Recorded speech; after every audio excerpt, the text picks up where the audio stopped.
the next president of the United States, President Donald J. Trump. And I'm proud to be an American, where at least I know I'm free. And I won't forget the men who died, who gave that right to me. And I gladly stand up next to you and defend her still today. 'Cause there ain't no doubt I love this land. God bless the USA.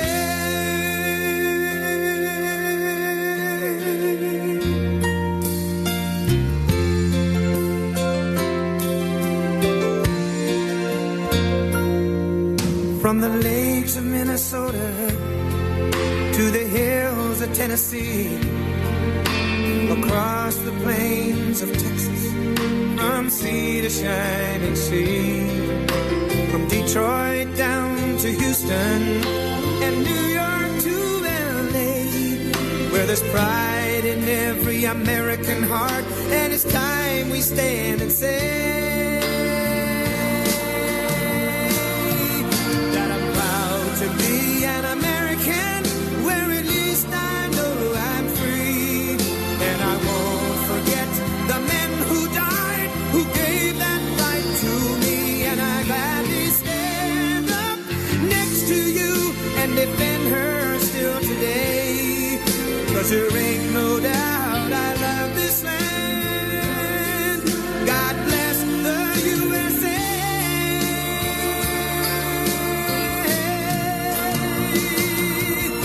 And I'm proud to be an American, where at least I know I'm free. And I won't forget the men who died, who gave that right to me. And I gladly stand up next to you and defend her still today. 'Cause there ain't no doubt I love this land. God bless the USA.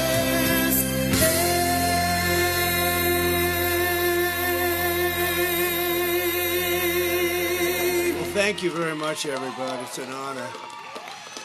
This is an honor, and I want to thank the people behind me, because they have done an incredible job under very adverse conditions, I have to say. And they're very special people. Very special. Congratulations to Paul. He gave a speech last week, which was incredible. I mean, they endorsed me, so I have to think it was incredible. So thank you all very much. It's a great group of people. They love our country. Before we begin, I want to address the unconstitutional decision issued today by a radical judge appointed by Biden, and just came down in Virginia, illegally allowing non-citizens to vote in our elections. In fact, a poll came out, 87% of the people disagree, so that's pretty good amount, isn't it, Ted, huh? The outrageous decision goes against the very bedrock of our democracy, and thankfully, Virginia Governor Glenn Youngkin, who's doing a terrific job, is working hard to fix this problem. They found thousands of illegal votes, and the judge said, you didn't do it in a timely fashion. They did it a long time ago. As legal scholar Andy McCarthy just said, and very correctly, how can non-citizens be allowed on the voter rolls if their voting is a federal crime? Constitutional law professor Jonathan Turley, two great guys, by the way, also notes that it is a crime to be a non-citizen voter. Removing illegal voters off the voting roll should be a big priority for this country, and yet instead we're scorned by a judge. This is blatantly un-American, and it's election interference, and Kamala Harris is behind it very much. And so I just wanted to bring that to your attention, and obviously, I mean, it's up to the governor of Virginia, Glenn Youngkin, but I assume they're going to be appealing it. I think he's going to, and they feel very strongly about it, so we'll see how it goes. But you have to get the confidence going for elections when you have decisions coming down like that, where they allow people to vote that blatantly aren't qualified to vote. It's pretty sad for our country. We have enough problems with the elections. It's about confidence. We're here today in the great state of Texas, which I like it. I like it. Which under Kamala Harris has been turned into ground zero for the largest border invasion in the history of the world. You're lucky you have your governor and people like Ted and Dan and all of the people, Sid. Even John, who's from a different state, but he feels the same way, or you would really have problems. But you've done an amazing job under the circumstances. But the federal government's supposed to be doing that job, and it should be easy, and it's not because of the people.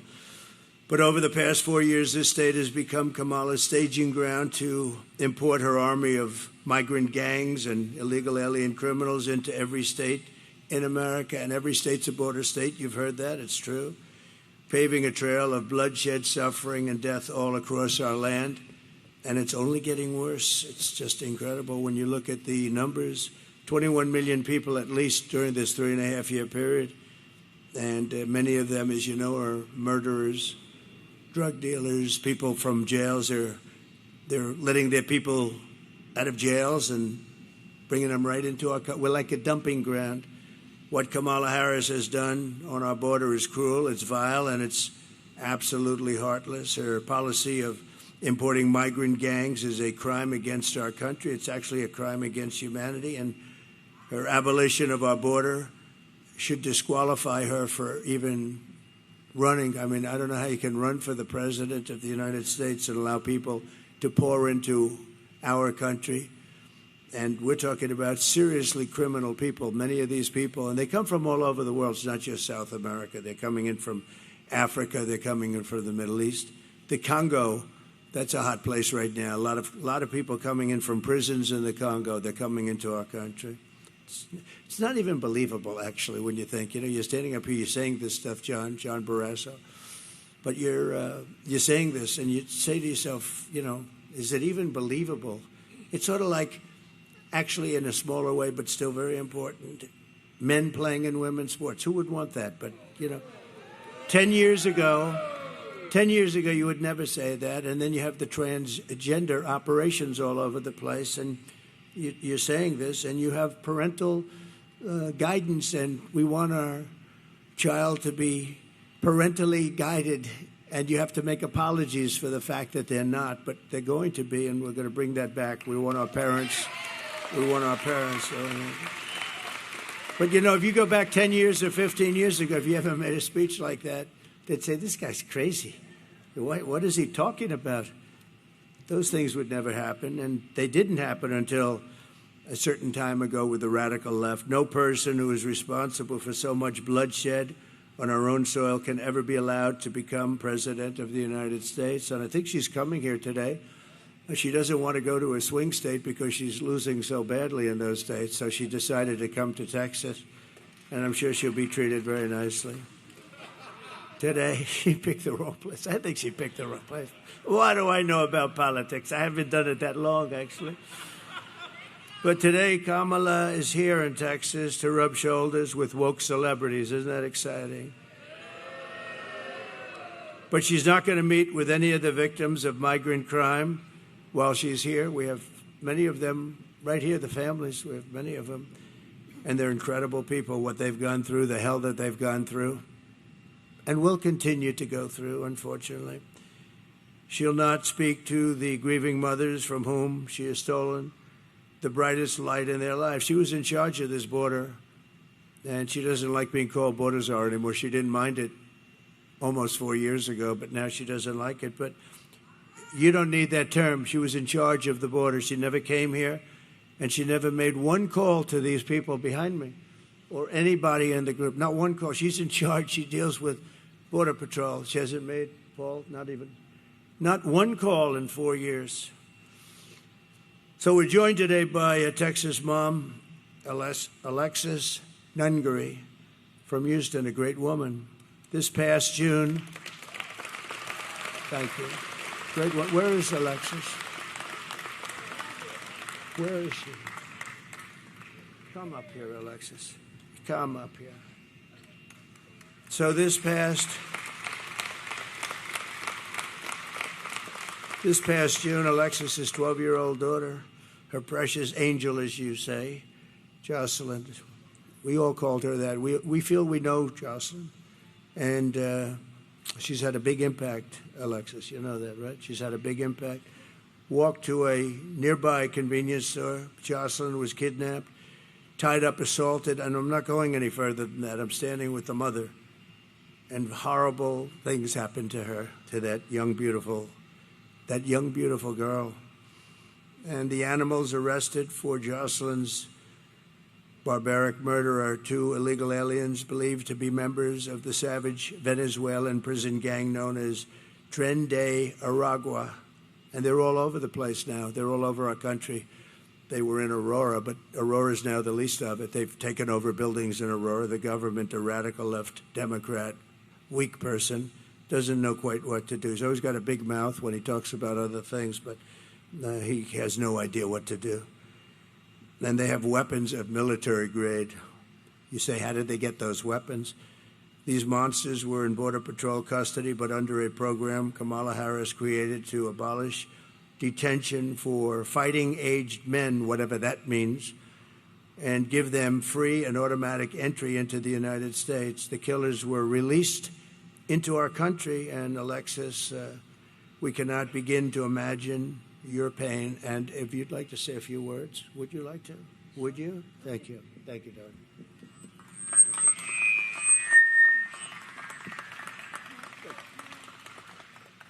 I want to thank everybody for Donald Trump, really, for the opportunity to be able to say my daughter's story. I know everybody knows somebody that was like her. She was 12. She was going to be a 7th grader, preteens. They think they're invincible. And she was just being a child. And due to the Biden-Harris policies we have here are why she's not here anymore. She was taken from her vulnerability, and they made her a target and ran with that. And now I will forever be a grieving mother, and my son will forever be a grieving brother who will no longer get to grow up with his sister. Kamala Harris has never reached out to me, just even as a human, to give her condolences as a humane person running this country. I think it's very sad that she can't even just give me an open apology, sincere apology. She's attempted to apologize to me just days before this election, and I find it very inconvenient and a convenience for her. I appreciate everything Donald Trump, Senator Ted Cruz has done for me. They've been a tremendous amount of help for me and my family during this incredibly hard journey for me. I want to thank everybody for listening to my words. Thank you.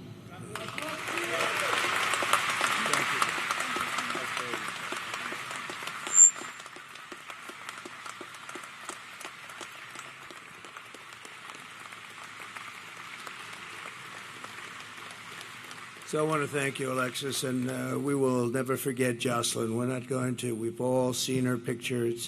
It's blazed into our minds, and the violence and viciousness, and nobody calls, nobody talks. And we have many others like that. The 13 soldiers that were killed so horribly in Afghanistan, nobody called them. Nobody calls them.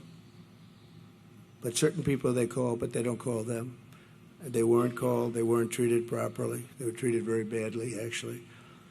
And many others, including some of the people in this room, nobody calls. I don't know. Just from a human standpoint, I call. It's like you can't do much because it's done. We could have done much if we were running things, Ted. We would have had strong borders. We would have had all the things. At least they would have had a real good chance of not having been caught up in this crime wave that's happening.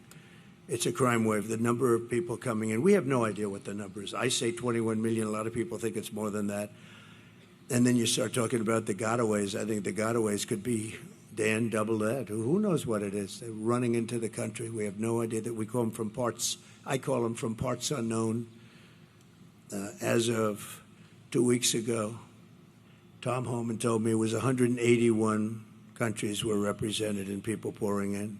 So it's no longer just a small group of people from the 3 or 4 countries that we're accustomed to talking about. In an interview last week, Kamala Harris was asked directly if she would apologize to Alexis for letting in the savage killer that took Jocelyn's life, and Kamala Harris refused to take any responsibility whatsoever. She refused to own up to the fact that open borders, and totally unchecked. It's not even open borders. Open borders are horrible, and how stupid are they? How stupid. We're the only country in the world that has this.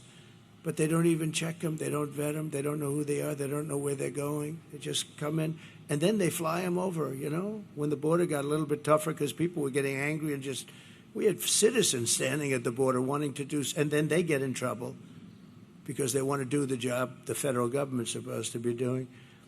But she refused to own up to it. And last night she said she wants to make strong borders. I mean, what she did last night and the night before, the town hall with Cooper was just unbelievable.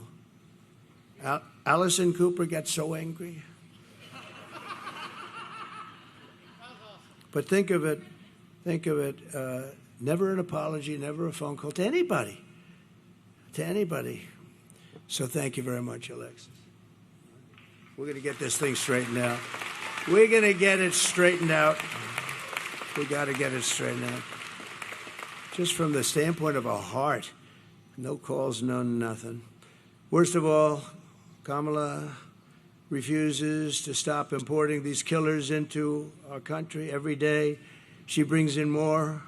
She's got no remorse at all for the innocent blood that's on her hands, and the blood is on her hands, and Biden too, but Biden doesn't know where the hell he is, so what difference? I just saw him. He's making a speech somewhere, and he screwed it up pretty badly. But he's got his glasses, the whole deal, you know, standing outside, wind blowing. He doesn't look great for us. He doesn't look, that's not what we want. That's not what we want. President Xi used to look at him and still does, I guess, right? But he used to he just said, this makes me so happy, he says. And Putin and the whole group, Kim Jong-un, they're tough guys out there. They're tough and they're smart and they're streetwise and they're at the top of their game. And we don't have that. That's very nice. Thank you. What a good line that is. That she said, that's why we have you. Thank you very much. Wow. Do you know that woman? You know that one? That's very good. Thank you. It's very nice. Thank you very much. 2 days ago, she said she could not think of any mistakes that she's made. She was asked a question. Can you think of anything that you would do different? Can you think of any mistakes that you've made? Now, actually, she couldn't think of it. It's about as good. She could say, I would have strengthened the border, I would have lowered taxes, there are about 500 answers she could give, and you're out of that question, right? She couldn't think of a thing. You know, the worst of all, though, really is 325,000 young children are possibly dead, but many of them are dead, but they're sex slaves, or at a minimum, they're missing. They'll never see their parents again, most likely. We'll do everything we can when we come back. I don't know. It's very far down the line. We're going to do everything we can to get them. But think of what that number represents, Dan. 325,000. And the fake news media doesn't even talk about it. If that were a Republican instead, it would be the biggest scandal in history. It would be the equivalent of nothing else. And they don't even talk about it. They cannot talk about 325,000 for you people are missing. Think of that, are missing, and probably will never be seen again, most of them. But we're going to do the best we can. It's a tough assignment. But most of them, they're probably dead. Under Border Czar Harris, there are 13,099 illegal aliens convicted of murder that were released from jails and prisons and penitentiaries, and they were set loose into the United States of America. We're like a garbage can. We're like a garbage can. First time I said it was last night. Gave a speech in Las Vegas. 29,000 people. It was an arena. We set the arena record. That was a big deal arena, too.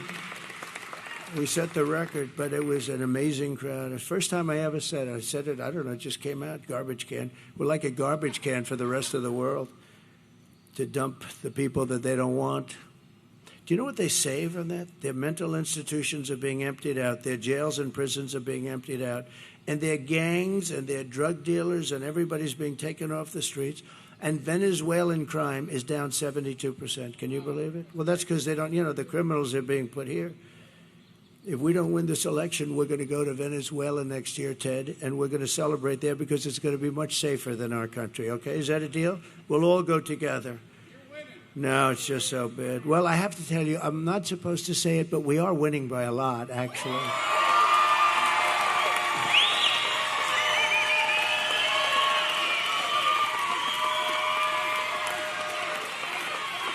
And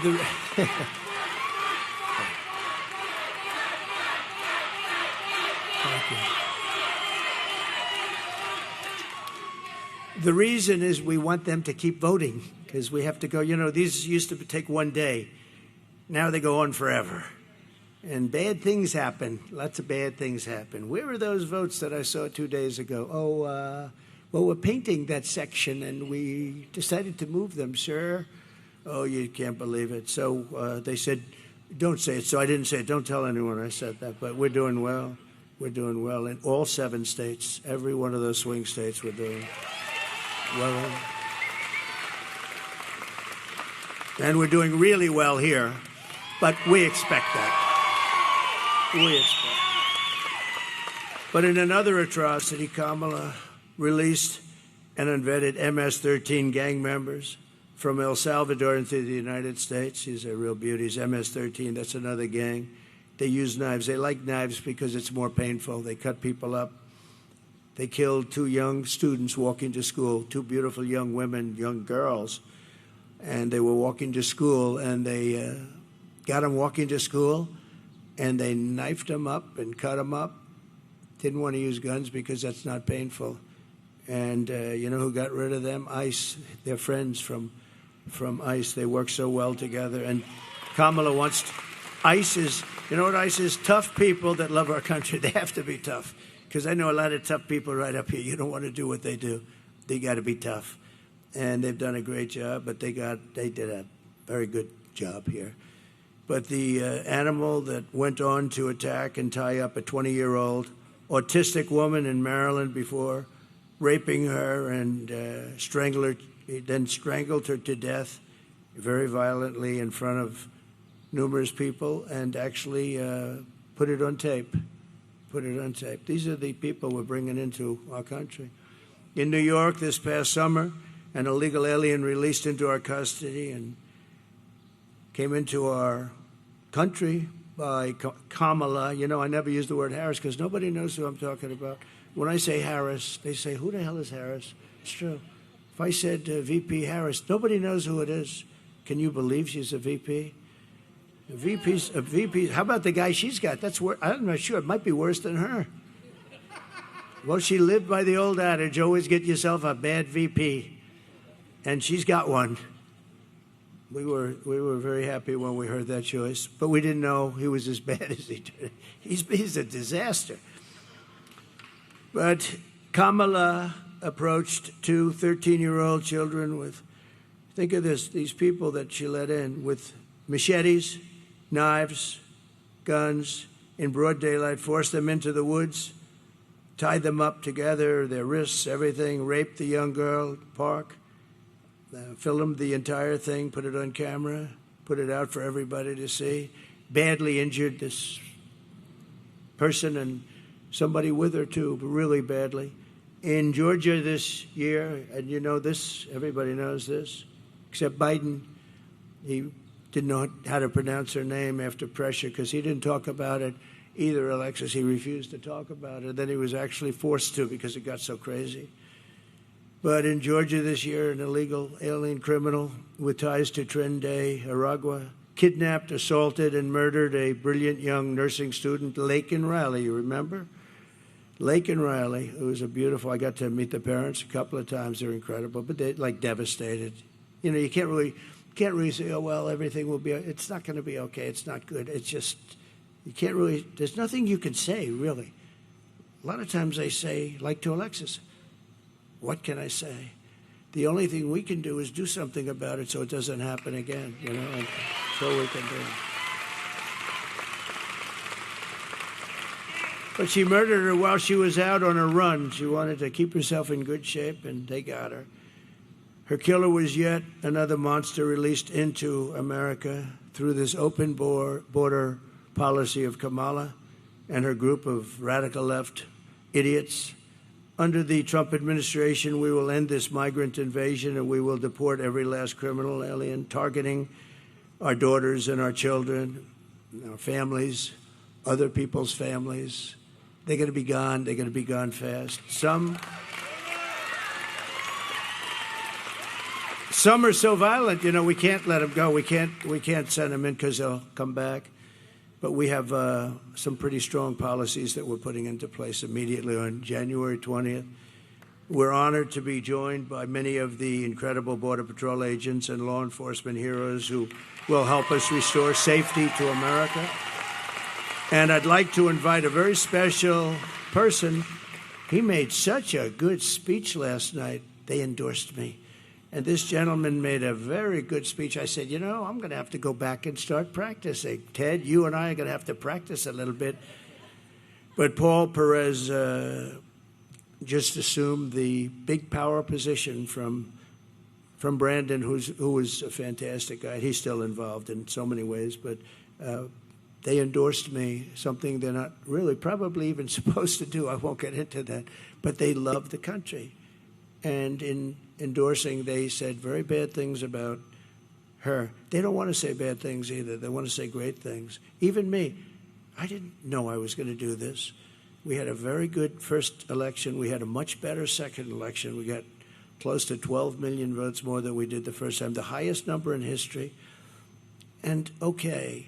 And then I saw what was happening with the country. It was so bad and so incompetent. It didn't take long. I would have preferred that the country was really well run. John, I would have preferred it. If the country was really, if Biden got in there and he was a great president, I would have actually preferred it. And right now I'd be on a beach or a golf course or something. I'd be doing something else. But I'd rather be in Texas with you, I can tell you that. I'd rather be in Texas with you because we're going to make our country great again, and we're going to do it. And if I could ask Paul just to come up and say a few words, and I appreciate very much the endorsement, Paul. Thank you very much. Please. Thank you, President. Thank you, President. I really respect the fact that you came out to Texas to highlight migrant crime, illegal alien crime. We've got some good people here in the front row that have been supporting the governor's efforts to do the federal government's job. And so we really appreciate that. But I want to talk about the person that's going to be coming to Houston tonight, not to apologize or highlight illegal alien crime, but to party like a fool on stage with celebrities. Instead of apologizing to the families, this is somebody who likes to brag about being a former federal prosecutor who prosecuted transnational gangs and cartel members. So she knew better, President Trump. She knew better than most exactly the threat that these people, these animals, create, the threat that they bring to our communities that will harm our families. And these scumbags listed here on these pictures here are part of the Kamala crime wave. And because of that, the Kamala crime wave has devastated cities. President Trump strikes fear in the enemies of America. That is the type of leadership that we need in this country. Just recently, the criminal cartels have greenlit firing on Border Patrol agents. They would have never done that under President Trump because they know he would send the message that if you touch a single hair on a Border Patrol agent, I will eradicate you. That's the strength and leadership we need from President Trump. Not the clowns that are running for president on the Democratic ticket. My daughter can handle a shotgun better than Tim Walz. And he served in the military, as he claims. The Secretary of Homeland Security, also a former federal prosecutor. They know better. They should have stopped this invasion. They did nothing. They not only facilitated, but they encouraged it. This border needs to be fixed, and the only person that can fix this border is Donald J. Trump.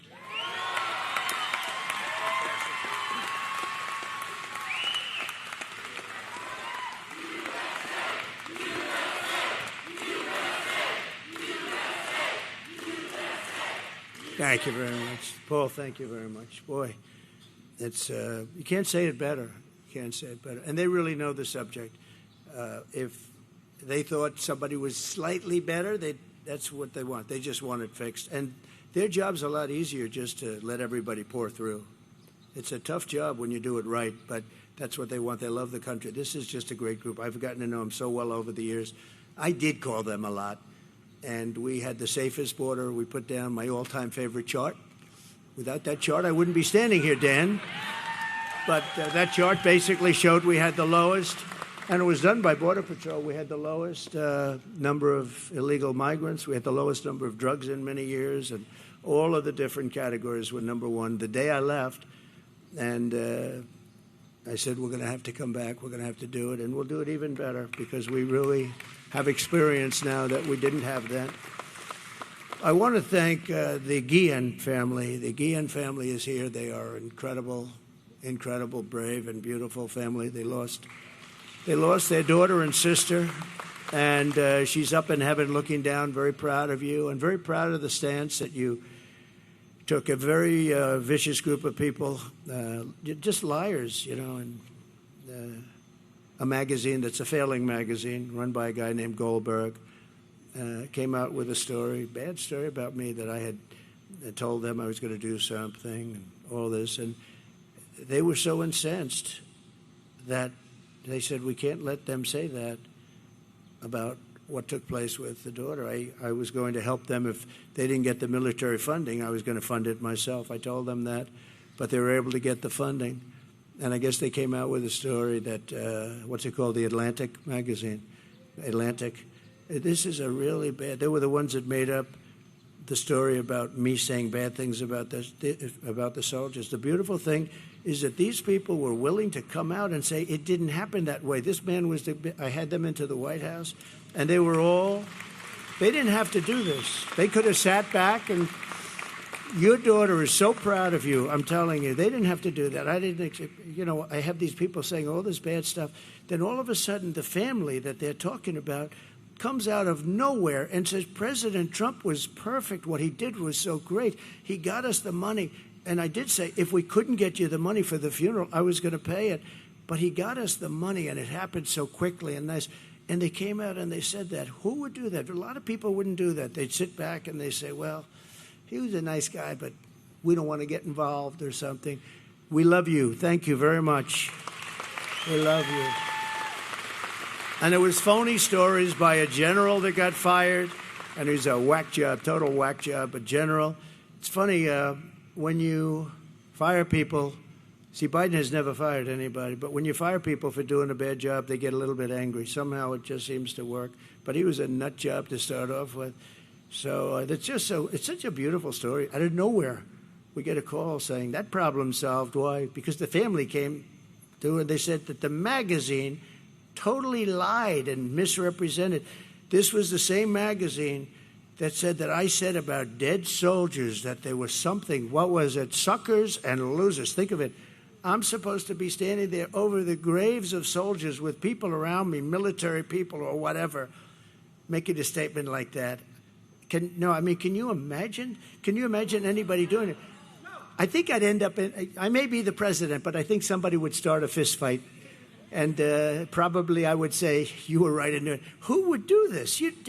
They make up stories. It's not even like they have sources. They don't have sources. They're storytellers. They say, what would be bad? I have a bad one. And you know when it's always released? Same time with the last one. It's released just before the election. That suckers and losers story, which was totally fabricated. There's nobody that loves the military. And these were World War I heroes. They died in World War I. And I'm saying, they were suckers. I mean, you'd know me. They were suckers and losers. Can you imagine it? And the problem I have, Ted, is that 5, 10, 20% of people, when they read that, they're going to believe it. So I talk about it because it was a terrible thing. You know, I walked past, I remember we were doing a big event, and I was going back to Air Force One, and they were under the wing, these fake news people. They're so bad. There's a lot of them back there, by the way. We got a lot of them honoring that special person, right? We got a lot of fake news. But I remember I'm walking past, and I hear the people shouting and everything.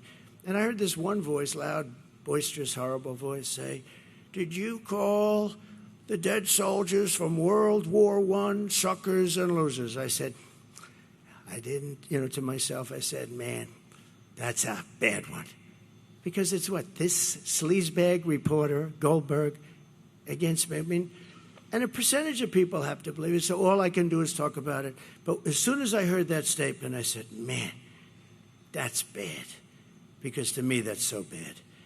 And that's what they do. These are evil people. They're a threat to democracy. And, we are not a threat. The threat to democracy is the other side. They've weaponized the courts. They've weaponized the FBI to go after people. They go after parents. They're going after Catholics. I don't know what's with Catholics lately. But if you're Catholic, you're being persecuted. Anybody that votes as a Catholic for this horrible candidate that can't put two sentences together, she can't speak. She can't put two sentences together. Can you imagine her standing with President Xi of China? I don't think so, Ken. I don't think. He would be a very happy man, but hopefully that won't happen. And based on the first 4 days, it's not going to happen. I want to thank some of the special guests we have. Senator Ted Cruz for being here, Senator Ted. And it's hard to believe he's in a race because, honestly, I don't know who would want to run against him because he's really a great senator. He's a great senator. He loves the country.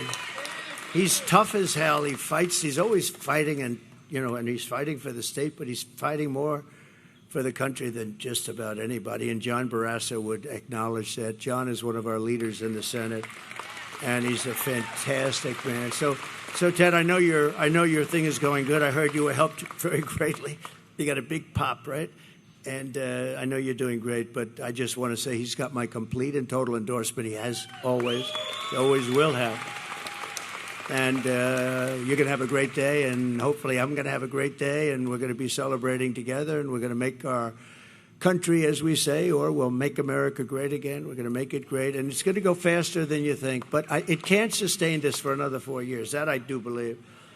A very good friend, the head of my campaign from the day I ran, he called. He said, "I want to run your campaign." I said, "Well, I'm not very experienced. I'd never done this before." But he liked me, and he saw something, I guess. Dan Patrick, he's a fantastic man. And Dan, we're doing okay, I hear. Good? Okay, good. When Dan says that, that's good. And by the way, if I had any problems, he would tell me that very quickly, right?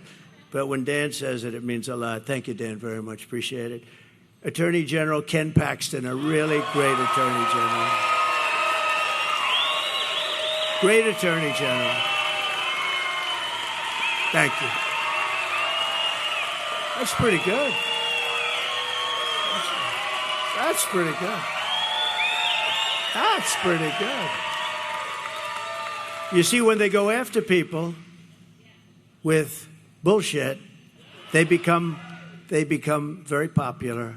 And that's what happened to Ken. Ken was made to suffer for a long period of time, but it worked out very well.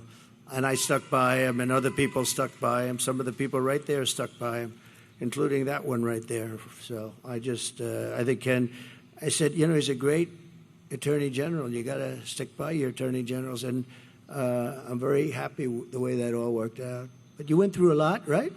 And that's why they love you, because they understand that. Agriculture Commissioner, another friend of mine, Sid Miller. The first time I saw Sid, he was on television. Alexis, he was on television, and I didn't know him at all. He was on Deface the Nation. Ladies and gentlemen, Sid Miller on Deface the Nation. That's the name I call it. They don't like it. They spend millions on PR, and then I get on and say, Deface the Nation. But they do deface the nation, and the others are just as bad. But he was on there, and they said, well, Trump is going to be in a tight race. This is when I first ran in Texas, and we had an event, and we had a line that went 10 miles long to get into a stadium, and they couldn't even get in. And he looks at the anchor. He said, listen, I'm from Texas. He's had that beautiful hat on. I love that hat. I'd love to wear it, but it wouldn't work for me, I don't think, Ken would. Ken would say, it's no good for you. Take it off, please. But now he said, I don't know where you come from, but you don't come from Texas, because this guy's going to win in a landslide. And we won in a landslide, right? So thank you. Thank you. Sid's a great guy. Thank you, Sid. Appreciate it. Land Commissioner Dawn. Oh, I like that. I'd love to be Land Commissioner. I love real estate. Land Commissioner Dawn Buckingham. Thank you, Dawn. Great. Doing a good job. I hear that from everybody. And Chairman of the Texas Republican Party, Abraham George. Thank you. Thank you very much. Thank you. Good job. So just in closing, thank you, Abraham. Great job. Immediately upon taking the oath of office, I will launch the largest deportation program in American history. We will put, and I don't like saying that. You know, the record is Dwight Eisenhower, who was essentially a moderate, good president. General Eisenhower, good president, good general, probably a very good general, right? Better than he gets credit. He never got credit for a lot of things. He built the interstate system, actually. He should get a lot of credit. But he was a very good president. But he was a moderate guy. But he has the record for deportation because he could not stand people pouring into the country. And I think we'll break that record. Not that I want to break it, but we have no choice. We have to get all of these criminals, these murderers and drug dealers and everything. We're getting them out. And we'll put these vicious and bloodthirsty criminals in jail or kick them the hell out of our country, and we'll get them out. Ideally, we want to get them out because we don't want to have to pay for their room and board for the next 50 years, right? To expedite removals of the Trinidad Aragua group and the MS-13 other savage gangs, I'll invoke the Alien Enemies Act of 1798. Did you know that? I had to go back that far. We couldn't find anything because modern-day politicians, even sort of old, nobody had the courage of these original people. So we had to go back to 1798, and it gives you the power to target and dismantle every migrant criminal network operating on American soil, and you can get them out, and there's no problem. And at least you can't say that it hasn't been around for a while. That's something, right? And if they come back into our country, it's an automatic 10 years in jail with no possibility for parole. So, you know, because a lot of people, what happened, and it happened with Eisenhower, you'd take them out, they'd come back in, they kept coming in. So he kept bringing them further away. At some point, they didn't come back. But I'm going to do it differently. It's a 10-year system of you're in prison for 10 years with no parole. And I'm hereby calling for the death penalty for any migrant that kills an American citizen or a law enforcement officer.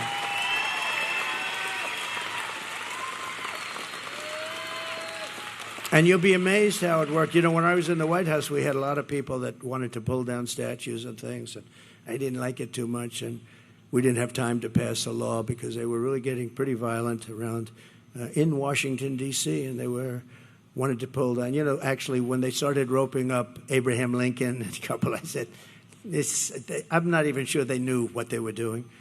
But we found a law that was in the early 1900s, very tough law, that if you so much as touch in violation of anybody's word, if you so much as touch a monument or a statue, you get 10 years in jail. And I had a news conference, and the town was flooded. We had a news conference. They had actually a rope around Andrew Jackson's head, the beautiful statue. And I said, we're going to go fast. And I went out, I did it. And it was a beautiful sight. The second I announced 10 years in jail, no probation, nothing. And as soon as I said it, everybody just sort of walked. I could see them walking. I don't want to use the term I used last night. A certain part of their body, I watched the back. I saw thousands of them, and I said, what a beautiful sight. They just left. And that was the end. We had no more problem until about 2 months ago, in D.C., where they became very violent. They were fighting with police. They were putting spray paint on our beautiful, on the lions, the beautiful lions. And, you know, they're sandstone, and that's a very porous stone. You'll see that spray paint for many years to come, like hundreds of years. You can't really get it out. It goes deep into the stone. And to the best of my knowledge, nothing happened to them, did it? They were beating up cops, or the cops were beating them up, but they were fighting. They were fighting our police, our great police. We're going to take care of our police, too, by the way. They're going to stop the lawlessness. And I'm going to end all migrant flights immediately. You know, they're still flying flights coming in with 450,000 people over a fairly short. 450,000, that's a lot of flights. And I'm going to outlaw immediately, and we're going to ask you guys to help on that, but we're going to outlaw immediately sanctuary cities. They're sanctuaries for criminals, and we're going to end catch and release once and for all. And Kamala Harris, she started this nightmare, open border, no common sense. We're the party of common sense. There's no common sense to an open border, and I will stop this nightmare immediately. November 5th, 2024 will be Liberation Day in America. So I want to thank everybody for being here. And Alexis, I want to thank you, darling. And your daughter, very proud of you right now, I can tell you. Very proud. This unbelievable family back there, thank you very much. We won't forget it. We're going to meet in the White House. We get there, I told them we're going to have lunch in the White House. All right? And that goes for you. Are we allowed to bring Alexis? Can we do that? They said yes, okay? So we're going to do that in honor of your beautiful Jocelyn, okay? Thank you. Thank you very much, everybody. We greatly appreciate it. Thank you, guys. Thank you, Ted. Thank you.